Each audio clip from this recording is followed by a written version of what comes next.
Hello guys, welcome back to Rewind Reviews. Well, today we're going to be continuing our little Halloween season with a look at a movie that I've really wanted to talk about for a long time, and that is Blade 2. Released in 2002, the follow-up to 1998's Blade was directed by Guillermo Del Toro and written by David S. Goyer. Blade 2 sees the vampire hunter forming an uneasy alliance with the Vampire Council in order to combat the Reapers, who are feeding on both humans and vampires. Wesley Snipes and Kris Kristofferson both return for their roles, alongside a whole host of new faces including Ron Perlman, Leona Varela, Norman Reedus, Thomas Kretschmann, Matt Schultz, Donnie Yen, Danny John Jules and Luke Goss. Now I know some of you are going to be asking, because it's still Halloween season, is Mr. Pumpkinhead still with me? And yes, he is. I've still got him here. He isn't on right now because you can't really see it in this light, but he's still here, he's still there keeping moral support. Really going to have to think about where's the best place for him in the future. And yes, I do need to mention that the intro for this video is a very exaggerated take on real events. The real story is just not really that funny, and it is.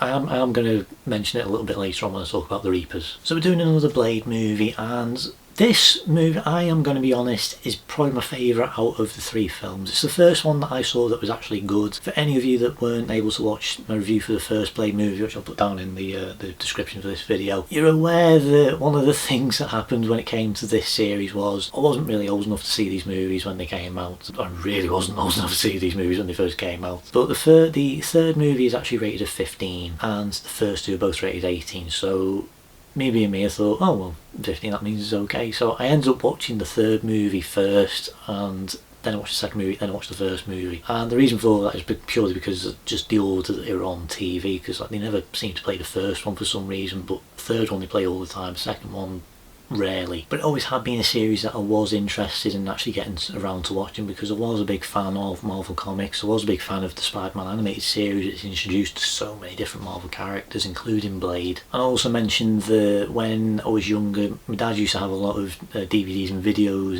in his collection, this big wall, and the cover that I can remember vividly more than any of the others was Blade 2, and that's the one that I kept seeing and thinking that I know that character, I know him, he's from these films.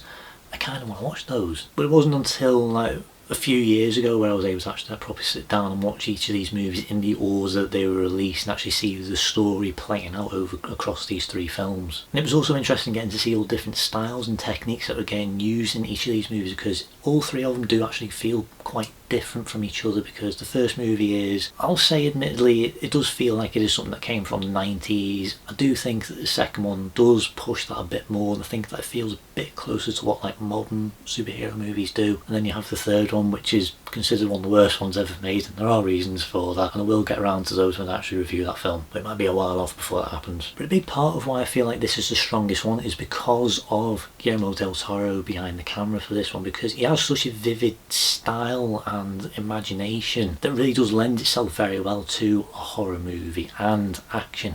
He does balance those things very well in most of the movies that he has worked on. And when it comes to Blade and this franchise, I feel like it does knit very well together, and I think that the style that he goes for does benefit Blade very well, and I do like what direction they go with in this movie. But let's start off with the cast. So yes, this is a continuation of the story that was created back in 1998. And of course, a few of the cast members do return to reprise their roles, including Wesley Snipes as Blade and Kris Kristofferson as Whistler. When it comes to Wesley Snipes as Blade, honestly I think this is probably the best interpretation that he has actually given as this character, because I liked that he was quite serious and he was quite sort of quiet and stern, but this time around he seems a little bit more laid back. He seems to be a bit more at ease with his role. He's a lot funnier, he actually smiles quite a bit more. I like that they've really evolved the character a little bit more. He does feel a little bit smarter. He has adapted to the situations that he was put in the first movie, where they had the vampires invading his lair, so he's now got like all these safety measures in place. There's a bit more of an emphasis on the action in this movie, so of course there are a lot more action sequences with Blade front and centre, and I think that this is the movie that really sort of shows off just how skilled Wesley Snipes is as a physical performer when it comes to a lot of these fight sequences, because he's just straight up awesome in this movie, and I really love how those action sequences are handled. Plus this also does continue a lot of the themes from the first movie, with Blade trying to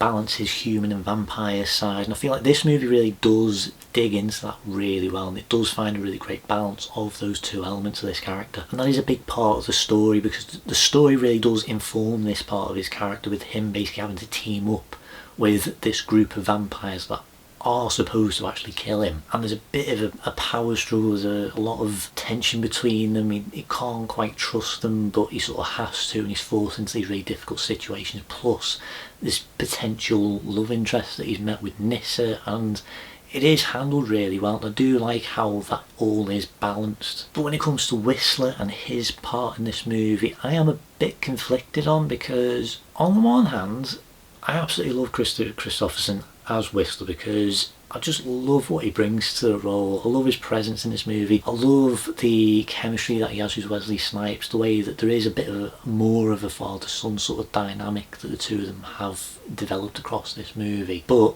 at the same time, I understand that him just being in this movie really does undermine the big emotional scene of the first movie, with Whistler basically on his deathbed saying goodbye to Blade. And it's one of the few times that Blade is actually humanised in that film, so it really does kind of undercut that moment very much. But it is really great having him back, and I do like the potential story of maybe he might still change into a vampire or not, because that is something that's kind of built up over this movie. I mean, they ultimately don't actually go there in the third movie. I honestly feel like that is the direction that they should have gone with in Blade Trinity, because that just felt like the natural course for them to go in. But because they don't even really sort of address anything that really happens in these two, it's just disappointing, because there's so much that they could have done going forwards. One thing I am slightly surprised at is that Dr. Karen Jensen, who was in the first movie, who's the woman who was helping Blaze and the one who sort of helps like develop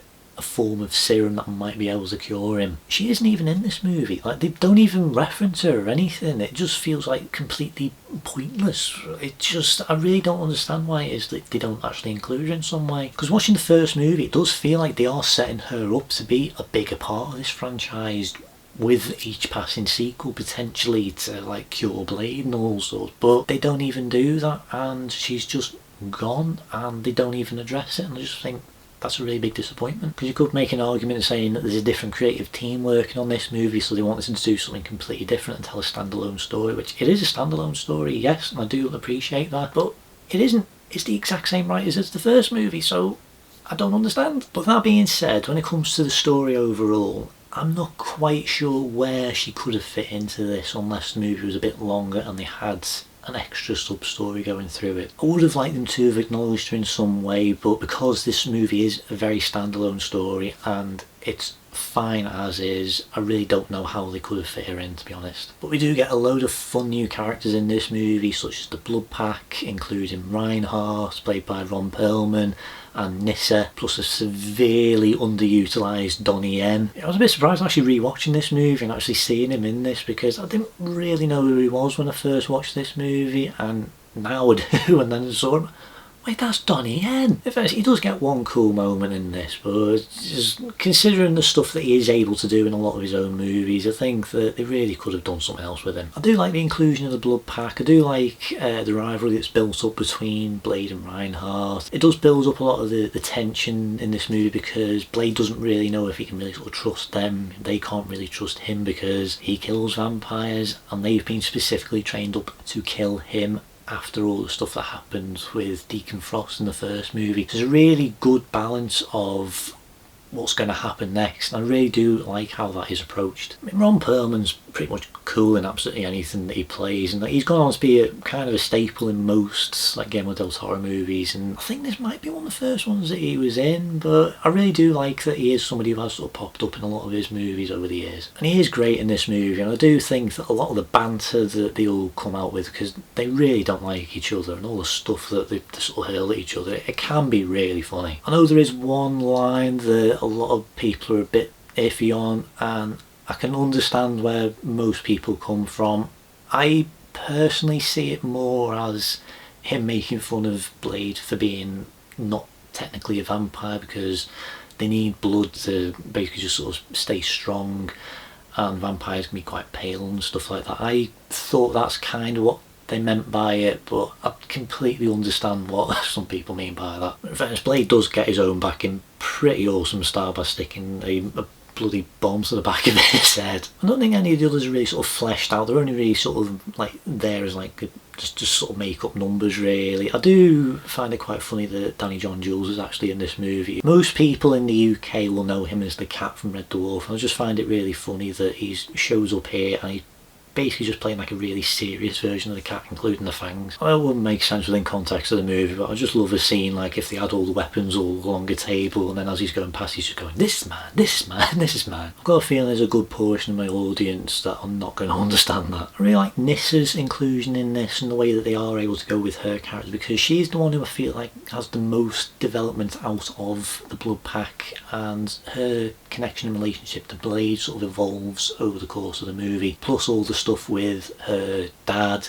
and her brother and all the stuff that sort of transpires with them. I do think they could have done a bit more of her when it comes to a lot of the action sequences, but when it comes to her inclusion in the movie and the way that she's someone who sort of like forces them all to kind of understand what the Reapers are and what it is that they're able to do, I do like that inclusion. I do like where her character ultimately does go. I do like most of the supporting cast in this movie. I don't think there's any weak points whatsoever. I think like the guy who's like the head of the Vampire Council, whose name I can never remember, I think he's really good. I love his familiar who's a lawyer, and honestly one of the best lines in the movie where Blade meets him and he says, "Oh, you're human?" And then he says, "Barely, I'm a lawyer." But we also get a pre-Walking Dead Norman Reedus in this film. It's just kind of funny seeing him in this film because Guillermo Del Toro is behind the camera, and one of the movies that he's most famous for making is Hellboy. And if you pay attention to what Norman Reedus is wearing throughout the movie, you can see that he's actually wearing a Hellboy t-shirt. But he also watches a lot of Powerpuff Girls throughout this movie, and I really don't understand why there's so many references to them. I do like Scud, and I do like the energy that he brings to this film, the way that he's sort of like an alternate version of Whistler, and of course like because Blade needs somebody else to kind of like help make weapons, and Scud's kind of the guy who sort of takes over doing that. So when Whistler comes back into the picture, the two of them are kind of butting heads. I like how they sort of start sort of clicking a bit more as the film goes on. I'm a bit 50-50 on ultimately where his character does go towards the end of this movie, but I really do like his inclusion. I do like the character. That is something that is actually quite good about this movie, because this is a film that does take place like maybe like a year or two after the events of the first movie, and I like how it does kind of expand on the lore of this world and all the history and backstory with the vampires, because we do get to see a bit more of how the world works, how Blade is kind of seen to them, what it is that they get up to. We didn't really get to see an awful lot of it in the first movie because it was more focused on the story with Blade and Deacon Frost, but this time, because we're getting to see all these different vampires getting included, they are able to kind of build this world out a bit more, and we are able to see it a bit more behind the curtain. And it really does help that both the story and the themes throughout this film really do sort of add to those elements, because we get to kind of see a bit more of Blade's sort of view on vampires. We get to see like him sort of being a bit more conflicted. The age-old motto of is the enemy of my enemy my friend or my enemy? That is really played up a lot throughout this movie, and I like the challenges that it does represent to Blade. And the stories that they use of the good guy having to team up with the bad guys to take down a common threat. It is a very cliched story. It's being done to death at this point in time, but if it's done in a good enough way, if it's done in a unique way, it can be really interesting, and I think this is definitely one of the better uses of it. As I say, it does get a little bit convoluted towards the end. I don't want to spoil it for people who haven't seen it, because I really do think this is a movie that people should give a go. It's not the ending that I have any sort of issues with, it's just kind of like the section sort of like where everything gets revealed. I think that's kind of the bit where I'm a bit 50-50 on. I like it overall, but I just think it is a little bit convoluted. But the thing that really does work well is the enemy that they are teaming up against, because in this movie we have the introduction of Nomak, who is a Reaper. And Reapers are basically like these mutated vampires that no longer are vampires. They are basically something else that are almost like depicted as like heroin addicts. That's kind of how they are described in this movie. And yes, they do go on to feed on humans like vampires normally do, but they're mutated enough that they've kind of developed a bit more of a taste for vampires as well, and that's the reason why the vampires are teaming up with Blade in order to take these things down. Nomak, who's kind of like the carrier, he's the original Reaper of this movie, is played by Luke Goss, and I think he is a really great antagonist for this film. I think he's probably my favourite antagonist out of the 3 films that we have had. I really like his presence, really like the threat that he represents, love the challenge that he has for Blade, because it isn't necessarily just a case of like, oh, he's really good at fighting him. He also like really challenges him morally as well. He's got this really great intensity to him, and I love the characterisation of him and the direction that they do go with him. I will say it is a bit odd why there's so many connections between this character and Prince Noada from Hellboy 2, because they're both played by Luke Goss. They both have pale skin with yellow eyes and scars across their faces,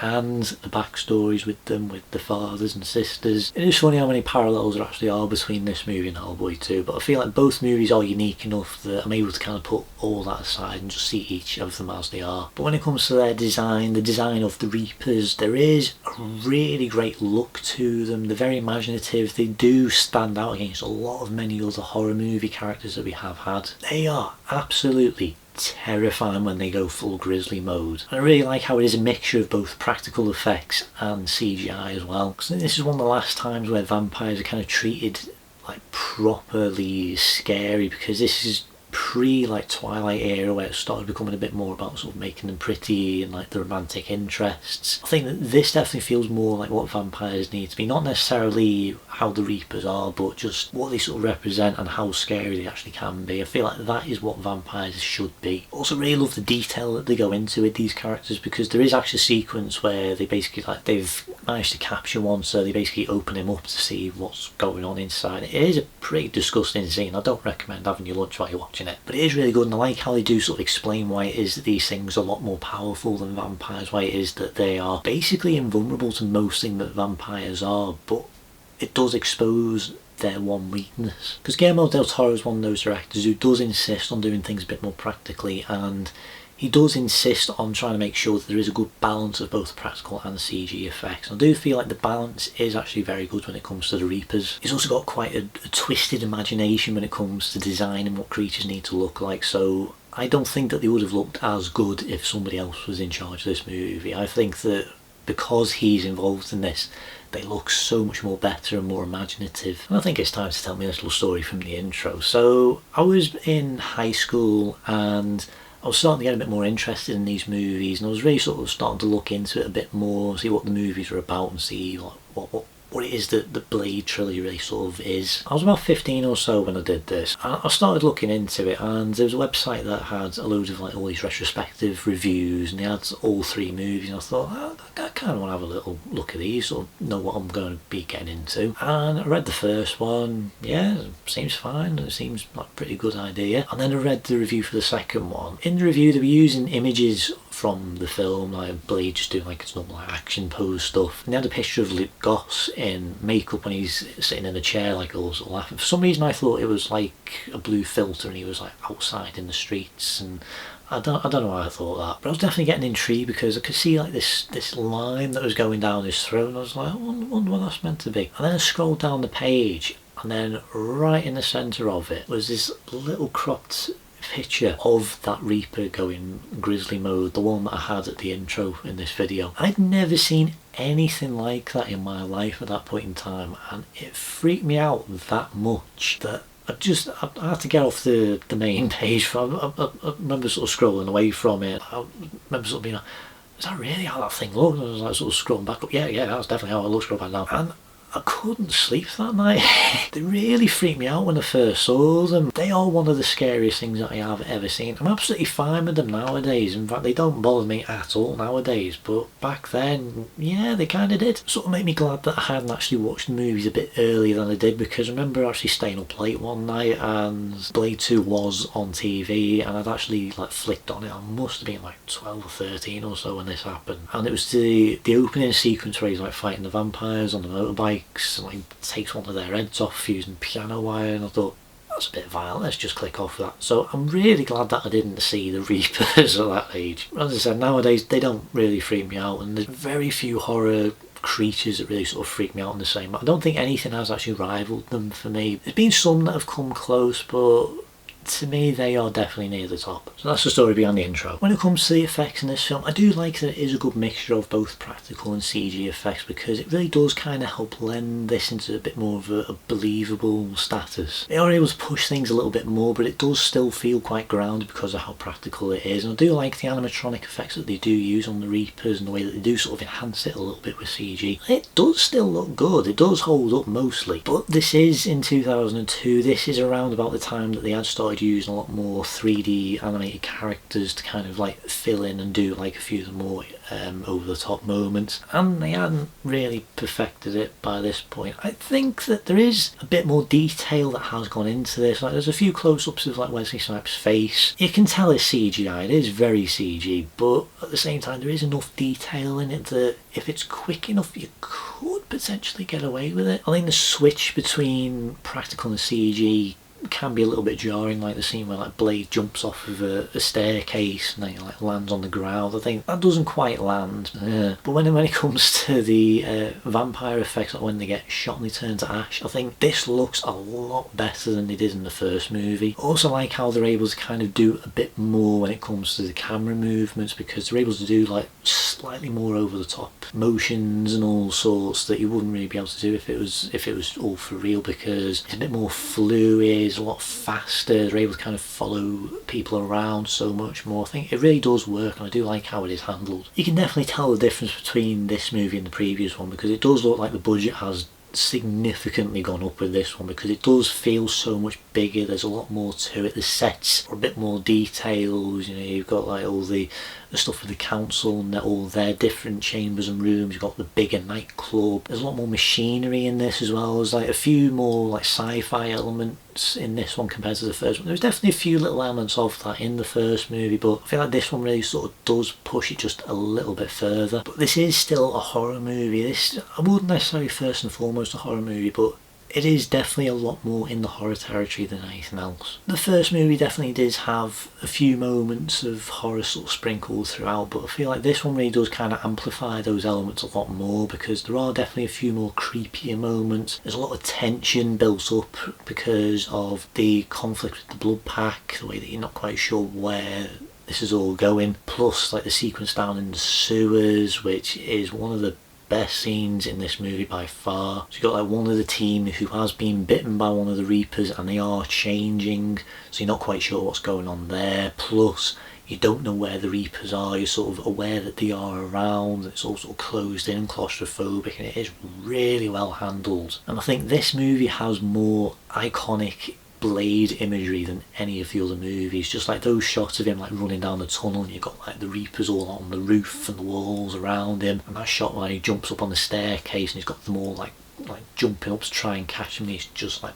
blasting them down one by one. It's absolutely amazing scene. I feel like most people will say that Blade is definitely a lot more of an action-packed movie, and I won't disagree with that at all, but for me it does need to be a balance of both action and horror, and I think that this movie really does kind of blur that line really well. It's also nice seeing that it isn't like really dark, like visually a dark movie, because it is actually quite bright. There are some really nice colour palettes to this film. There's like lots of golds and blues, which kind of have become a bit of a staple for Guillermo Del Toro movies, and I like how it has kind of carried over. So it does make this one seem a bit more different to the first movie, because it had that sort of blue sort of filter to it. It was all a bit more like a greenish sort of look to it, plus like a lot of those like really bright white walls and all sorts. But I really do like the colour scheme that they have gone for with this one. But yes, when it does come to the action in this film, this has some of the best action sequences in the Blade trilogy by far. It's absolutely spectacular what they're able to get up to in this movie. Like, the first movie does have some pretty good action sequences, but they're just like in really small bursts, and the only really big action sequence is really the one at the end. This one has some pretty big ones throughout, and I think every single one of them are really good. There's a good variety and mixture of different fight scenes and action sequences throughout this film, with like scenes with Blade just hunting the vampires at the beginning, then the more intense sequences of the blood pack and Blade trying to go after the Reapers, plus the fight scenes with Nomak. I think there's so much variety to them. They are really handled well. And when it comes to the fight scenes between Blade and Nomak, the final climactic battle between the two of them often ranks in like the top 10 superhero final fights of all time, and I completely agree with that. It's definitely one of the best ones I have seen because the two of them are so evenly matched, the way that they really are trying to one-up each other, and the way that there's no clear winner, and it never quite seems that one of them is getting the upper hand until maybe there's a move that's thrown in that throws the other one off. It's a really brilliant sequence, but I think my favourite fight in this movie is Blade taking on the vampires. This is like the second big action sequence for this movie, where similar to the first movie, you've just got like this horde of vampires all sort of like swarming at him and he's just sort of going through them. This one is much better. I think that this is a much better handled version of that sequence because it just seems to be so much more brutal. I love that they're able to kind of show a little bit more. The stunt work's a bit more extravagant, the way that like Blade's like grabbing like the little electro sticks off them, and like some of the moves he does are pretty brutal. It is a brilliant sequence. I think the action in this movie is absolutely brilliant, and I love how every single sequence is handled. It's definitely my favourite movie when it comes to action. I had a complaint with the first movie. I said that some of the editing was a little bit fast during some of the action sequences because it is shot like really fast. This movie fixes that completely, and I'm so happy about that. There is only one scene I can really think of where I think the editing is a little bit too quick, and that is towards the beginning of the movie where they've got two of the vampires breaking into Blade's base, and it's just like the sequence of like they've broken in and there's like all the alarms are going off, and it's just like keeps cutting between all the different characters. I think that's the only time that I think that it could have been handled a little bit better. But other than that, pretty big improvement. The music this time was composed by Marco Beltrami, and even though I think it is quite similar to what they had in the first movie, where it is kind of like a bit dubsteppy, sort of like hip-hop sort of kind of music that they had gone for in the first one, I think this one is definitely a bit more up my street because there are a few more rock elements to it. It does feel a little bit grungier at times. I think it suits what this movie really is. Plus some of the musical choices that they use throughout some of the action sequences, I think it really does sort of like get you pumped up for what's going to happen. I think that the music does benefit this movie really well. I don't feel like the first movie really adds any really sort of memorable musical themes or like character notes or anything like that. I couldn't tell you if anything was carried over from the first film because it doesn't sound like there is any themes from the first film that do make an appearance in this one. If they did, that's great, but I'm not sure that they did. I do prefer the music that they have gone for in this film. I think that the themes that they've used for the characters do work a little bit better. I still don't think that it's as memorable as I think many other superhero movie themes have been, but I think that some of the songs definitely will stick out, and I do think that it does work for this film. Overall, I would say that this in some instances is an improvement over the first one. Out of the three movies, this is definitely my favourite. It does still have its problems, as I said, but when it comes to the characters, when it comes to the basic story that they've gone for, the villains, the visuals, the music, it all really does work very well, and I think that it does make for a very unique experience compared to a lot of the other superhero movies that we have had. I prefer the style that they've gone for, I prefer the tone that they've gone for. I do like the action a bit more, but I do think that the story for the first one was a bit more just overall better. This movie does have a few issues here and there, but honestly I would prefer this one to the first one. I'm more than likely to watch this one on its own compared to the first or third one. I know that Marvel Studios are planning on doing a Blade movie if it ever actually does get off the ground at this point in time, but if they do, the one that I'll be comparing it to more than anything else is this one, because this to me is the one to beat. If you are a fan of Blade the character, if you're a fan of Marvel Comics, superhero movies, horror movies, I think this movie is really worth a look. I would highly recommend checking this one out, especially if you're a fan of Guillermo Del Toro as well. I have an absolute blast every time I put this movie on, and for all the reasons that I've said, everything I've said, I'm going to give this movie an 8 out of 10. Well, that's pretty much everything I've got to say for today's episode, so thank you so much for watching. Please subscribe if you like this content, hit the notification button to keep up to date on everything that's going on this channel. You can find me on Facebook where I post out little updates on the thumbnails that I use for each of these videos. If you have any suggestions for any upcoming Rewind reviews that you'd like me to do, whether it's film, TV, games, let me know down in the comments. Let me know also what you think of this movie, which movie you prefer out of the three films. Keep an eye out for more Halloween themed episodes in the future, because I've got a few more that are plans that are going to be coming up within the next few weeks, so just keep an eye out for those ones. Thank you so much for watching, and I'll see you next time on Rewind Reviews. See you guys.